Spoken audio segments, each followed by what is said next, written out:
بنا معلومات آخرین شماره هلاک شدگان بر اثر زمین لرزه‌های خرابی آور و پرقربانی روز ششم فوریه سال 2023 در ترکیه و سوریه 81,000 نفر گذشت.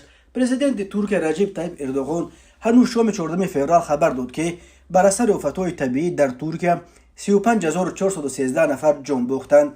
آخرین معلومات رسیده درباره قربانیان از سوریه نیز از شام 14 فوریه است که هلاکت دست کم 5800 نفر را در این کشور سالها باز جنگ زده و اینک باز آفت زده تصدیق میکنند. با گذشت هر روز امید زنده پیدا کردن آدمان از زیر بناهای فرو رفته کمتر و کمتر می شود، ولی موردهای معجزه از سوی نجات آدمان زنده تا حال رخ میدهند. روز 13 فوریه در جنوب ترکیه 8 نفر را زنده پیدا کردند.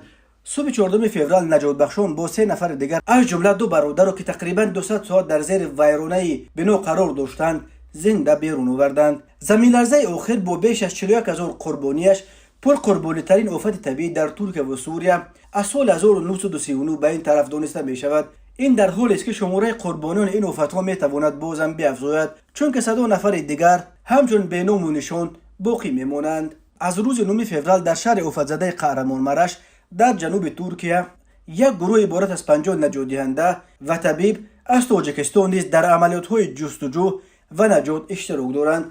کمیته ولایت‌های فوق‌العاده تاجیکستان روز 15 فوریه سال 2023 خبر داد که طی روز گذشته نجات دهندگان تاجیک در قهرمانمرش از زیر خرابه‌ها باز 26 جسد قربانیان زمین لرزه اخیر را بیرون آوردند. از آغاز شرکت در عملیات نجات و رفع پیامدهای زلزله ترکیه از زنده نجات دادن 3 نفر خبر دادند. در اطلاعیه کمیته ولایت‌های فوق‌العاده گفته می شود که نجات دهندگان کمیته تقریبا شبانه روزی کار میکنند، چون که وقت کم است. هرچند احتمال زنده ماندگان در زیر خرابه ها کم است، ولی امیدها زنده اند و باید جست و باید تلاش کرد، گفته می شود در اطلاعیه.